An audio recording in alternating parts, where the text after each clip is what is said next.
Hi guys! So I've gotten a lot of requests lately to do a video, and I don't know if it's a bunch of my followers on Tumblr or if it's just a handful of really emphatic ones. Hi! Kitty's here. Or if it's just a bunch of really emphatic ones, but if so, thank you for caring so much, and I suppose this is for you. I'm not going to apologize for my appearance right now, but I'm having a epically dreadful hair day and I just don't know what to do about it. So this is the time that I had to make this video, so we're just gonna deal with it and move on. Okay, so in terms of the video, I have not been on Tumblr on this blog for quite a while and then came back. So I thought it might be a decent idea to do a Q&A. So I have a bunch of questions that are on my phone here. So if you see me looking, that's what I'm doing. So some of them were repetitive or really general, so I combined a few, and I don't want this video to be too long, so I'll see what I can get to, and then if there's more that I can do another video or answer them from my ask box or whatever. But this is what I have for today. So the first question was, how has the past year been? School-wise, social-wise, and then eating disorder stuff, but it's combined in some other questions. So, sorry, this is so awkward already. So the past year has been interesting. I've done a few posts on my blog about this year in general and sort of updates, but it's been a lot of change for me. At this time last year through most of the summer, I was in residential again, upstate, and then I came back and went to step down, and that I've been to a bunch of times, and it's a very useful program, I think. And I was there until January, the end of December, beginning of January. And for the majority of the time that I was there, I lived in their transitional living apartment because I came home immediately and things were not going well there, which often happens to me, and it's a trigger place for me. And I also got cut prematurely from residential, and so then there was threats to send me back, and so this was the compromise that I lived in that transitional living apartment. And it ended up being one of the probably most beneficial things that I've ever done, because I'd never gone through PHP and then had to come home and do my meal plan. I've always kind of fucked that whole situation up, and immediately coming from residential is always really challenging for me to find the motivation to do it in the hours that I'm not in program. And so this was the first time that I was learning to do my food and have a semblance of my actual life. The hours that I wasn't in treatment, that I could go, see my friends and my family and whoever, and kind of do some life things in between treatment and living in those apartments. So it was a huge challenge, but there was a lot of benefits. I'm already talking too long on the first question. Oh my god. So that happened, and then my team decided that moving back in with my parents would be a terrible idea, which I wholeheartedly agreed with. So it after I after I graduated from IOP in January, I moved into my own apartment, like across town, so like some space, and um, that has been the like most wonderful thing that's come out of like this past year. I think is that it's like the first time that my family is like trusting me to live on my own, but also understanding that they can't really control the situation, and that like really that's really not what I meant to say. Like they sort of know that, but understanding that this, although it might seem riskier to live without like the supports, it's actually what's best for me. Like I think they definitely have finally come to terms with the fact that the old situation was a huge detriment to me. So like that happened, and then I went, back to school and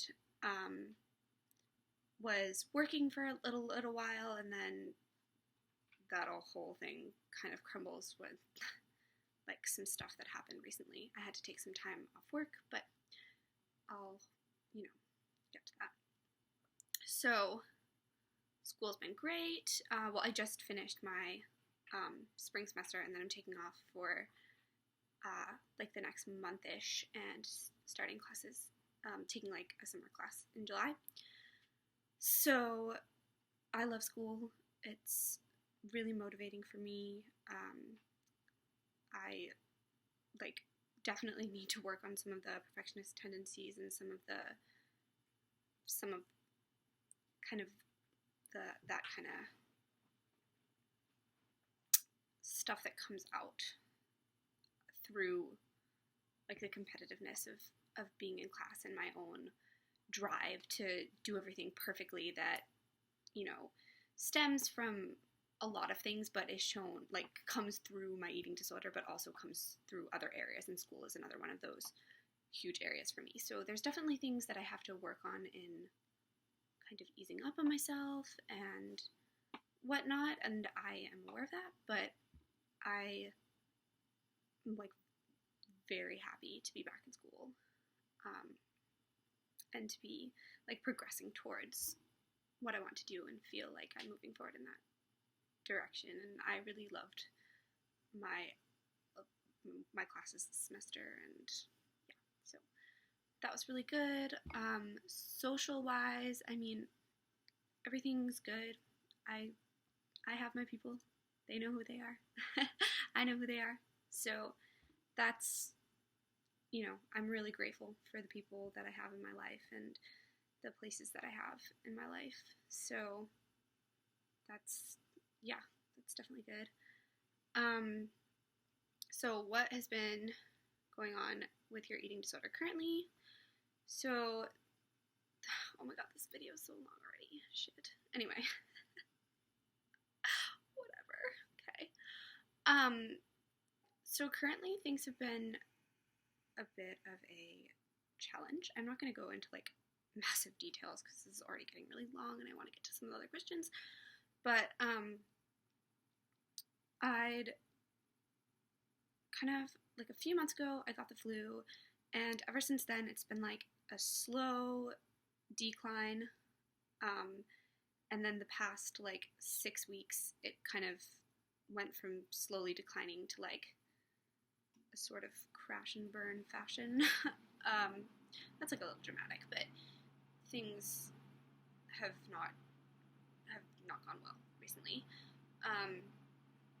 A lot of things happened. There's been some like triggering things in my life, and through all of that time of things like slowly declining, body image stuff has gotten like a lot worse.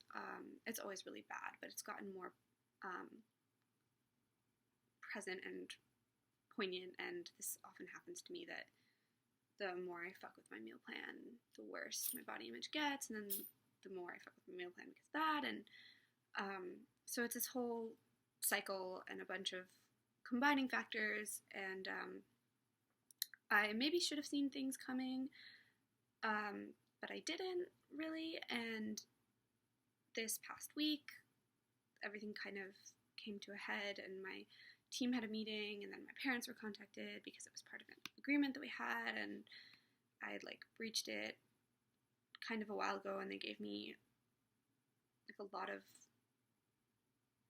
time and leniency, and then things, I guess, got really bad, and they all spoke, and my family therapist got involved, which is, I really think, kind of the catalyst. She got worried about me, I guess, and like called my dietitian wanting to know my weight, and that freaked her out and freaked my therapist out, and this whole whatever happened. And so essentially now I'm like in this place that is really overwhelming for me, and I'm not going to get like too much into all of my thoughts behind it, but I have to make some serious changes in like a pretty short amount of time if I don't want my apartment to be subletted and to be going back to treatment, which I really don't want.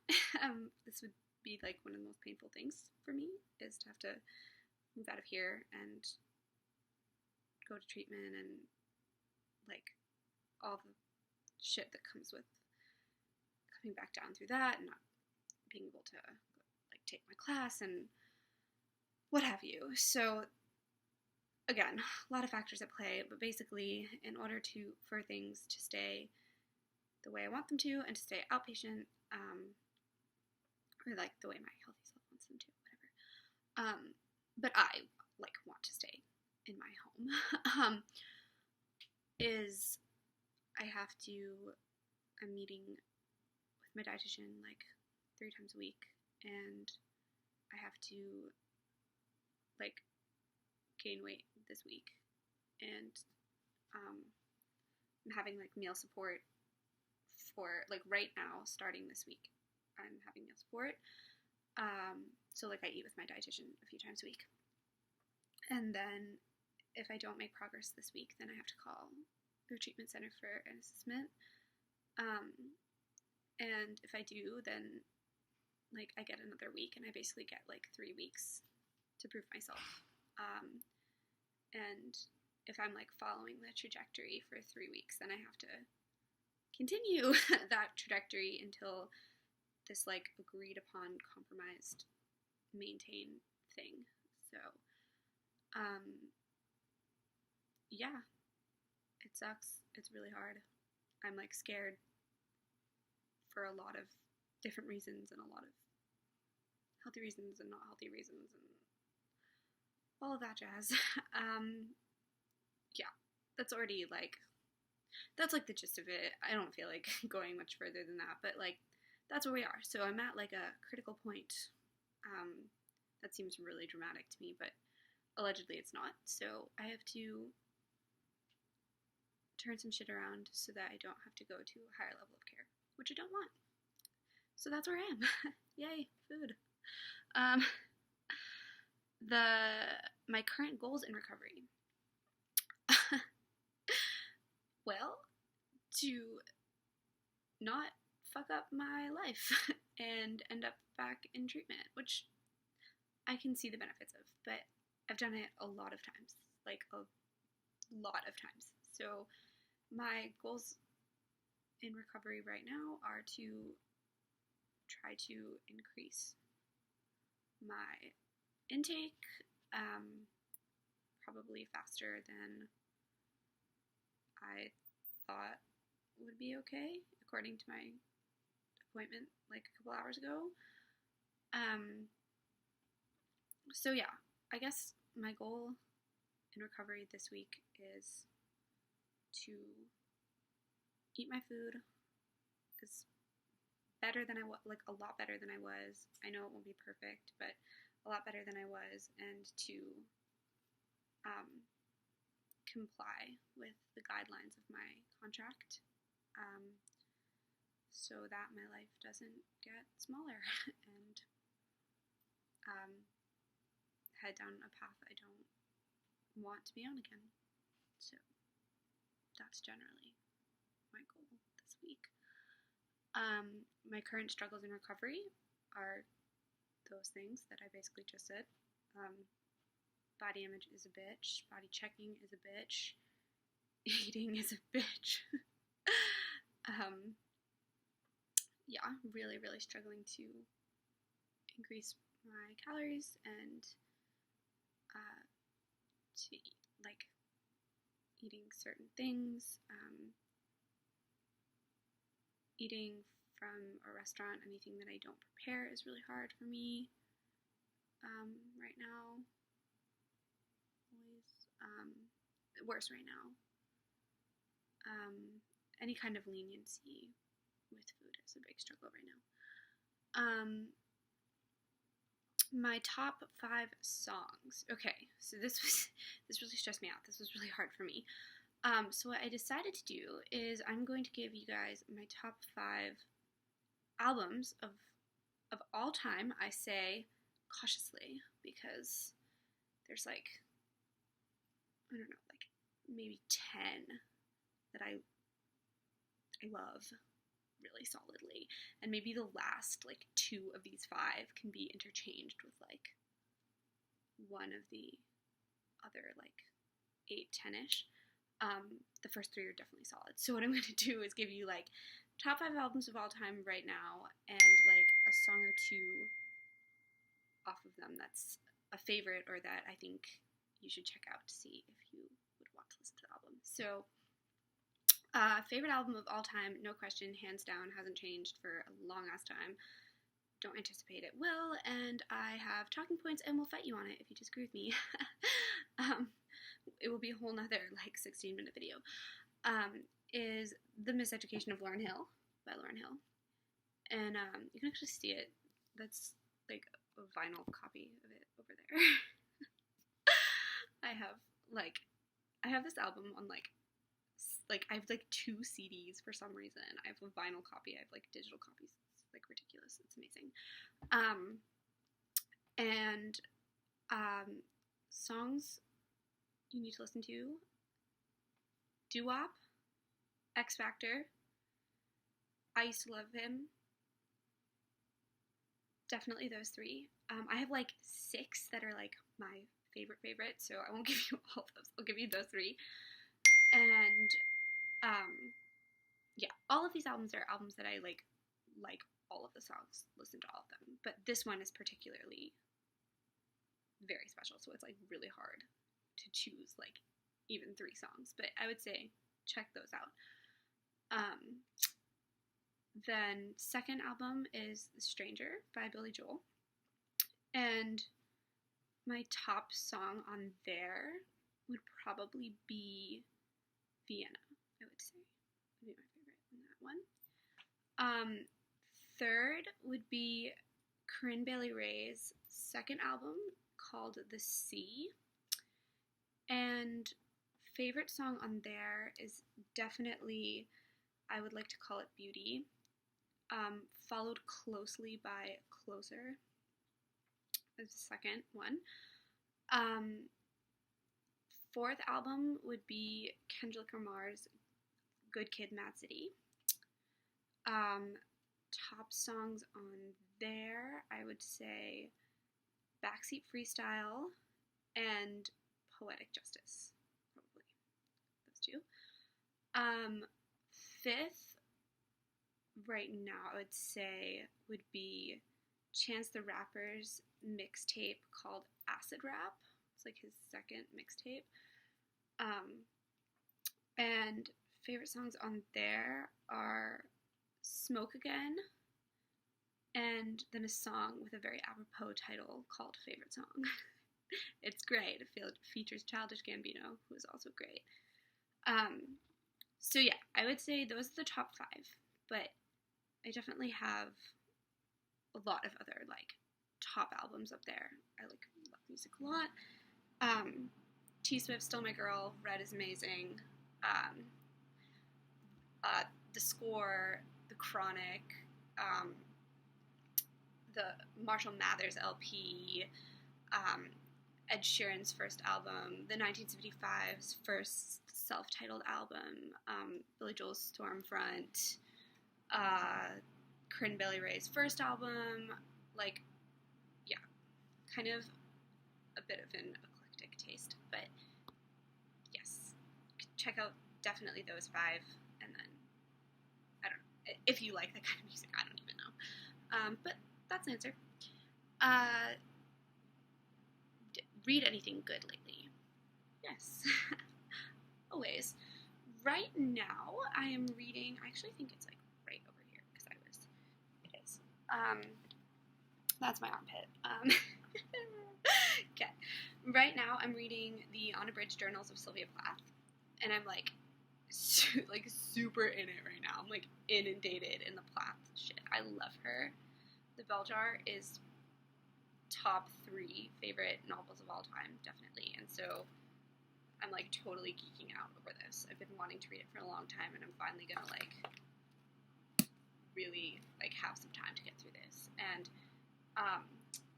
I'm also reading a novel right now as well, which is Harper Lee's novel that came out last year that I've been meaning to read, and just like hadn't gotten the chance because of other life stuff and like other books that were piled up. So Go Set a Watchman is what it's called, and that's also really great so far. I'm like nervous for what's to come in it, but because To Kill a Mockingbird is also one of my like top 5 faves. So yeah, it's hard, but it's good. What is my living situation like? Kind of mentioned that before, but I live alone in this apartment that I'm sitting in right now. And it's great, and I love it. I'm a massive introvert. I love my people, and I can definitely be outgoing, but I need 100% need my alone time every day to refuel, decompress. I really just don't do well with roommates, like, at all. So, I love it. And, yeah, love my neighborhood, love where I live. Don't want to lose it. So, yeah. My favorite food of all time. Loaded question. No, it's not. Figs. Oh my god. Figs are my favorite food of all time. They're so fucking good. I love fruit. I love a lot of fruit, but definitely figs, definitely blackberries, and definitely passion fruit. So good. Japanese sweet potatoes are my current obsession. They're so fucking good. What else? Sushi. I love sushi. I love anything that's coconut flavored. It's really great. And, like, of course, I mean, I know this doesn't count as food, but, like, coffee is my blood type.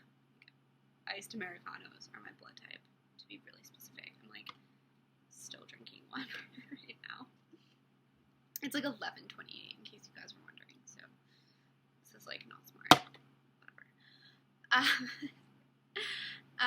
My favorite alcoholic beverage of all time. I'm like not a huge drinker. I'm a pretty simple person. So I'd probably say Prosecco. I love a nice glass of Prosecco, or red wine. I'm a big fan of. Bellinis. I'm a huge fan of. If you've ever had Cipriani's, Bellinis, like, you feel me, I'm sure. They're amazing. I like whiskey. Yeah, I'd say that. And then I got, like, a bunch of questions. I thought it was so funny, and they were all phrased so cute. I wish I could have, like, saved them all, but I got, like, 5 questions, I think, asking about my kitty. And mostly they were just in general, like, what is it like having her? What's she like? What's her personality like? Oh my gosh, she is the greatest thing in the whole world. I'm, like, I've wanted a cat for so long, and my parents were big cat fans, and then it was just, like, never the right time, and when I first moved here and whatever, And then I got a kitty like a week and a half ago, and she's so cute. And like, honestly, it's like so lovely to have an animal here, and so motivating, because I don't want her to lose her home either, and I don't want her to have to go live with my parents while I'm in treatment or something, and whatever. And she's like so attached to me. She's like just a little bit over 2 months old. So she's like a baby, and it's just like she's asleep on my lap right now. Like I come home and we play. She's so fucking hyper. She like loses her mind, and does the strangest things, and is obsessed with plastic bags, yarn. She found like yarn from a blanket that I'm crocheting, and just like gets herself into a lot of trouble. But then every single night she like falls asleep on my lap. And her name is Olivia Pope. She's called Livy. I had to. I can't even resist it. And she, oh my gosh, she's just so precious. It's so nice to have like a little creature who gets all excited when I come in the door. It's like really cute. So I also having a massive hard time leaving her. Like I feel so guilty because she like meows at the door and she gets really sad. But like she's sleeping right now. But let's see if we can like make her say hello. I don't want to like hype her up because I want her to sleep. But Livy, say hi. There's people that want to say hi to you. She looks like drugged right now because she's so tired. Do you see it? Do you see yourself? She's so cute, right? Okay, you can go back to sleep now. She's like, I'm really not feeling this right now. What are you doing? Oh my god, this video is 26 minutes. Okay, I want it to be short. I'm gonna like get to the other questions another time, but that's like what we got to right now. So that's that. I'm so sorry this is so long, and I like can't edit things for shit, so I probably won't be able to edit this. So it's gonna be really long, and you're gonna have to just either deal with it or not watch it, which is fine. So let me know if you want to see more videos, if you have more questions or another video topic for me, if you are interested in them. Yeah, my Tumblr is I'm-possible24. I'm only going to link this on here, so you're the only people who will see it. So thanks for submitting your questions and for potentially watching this. Bye, guys.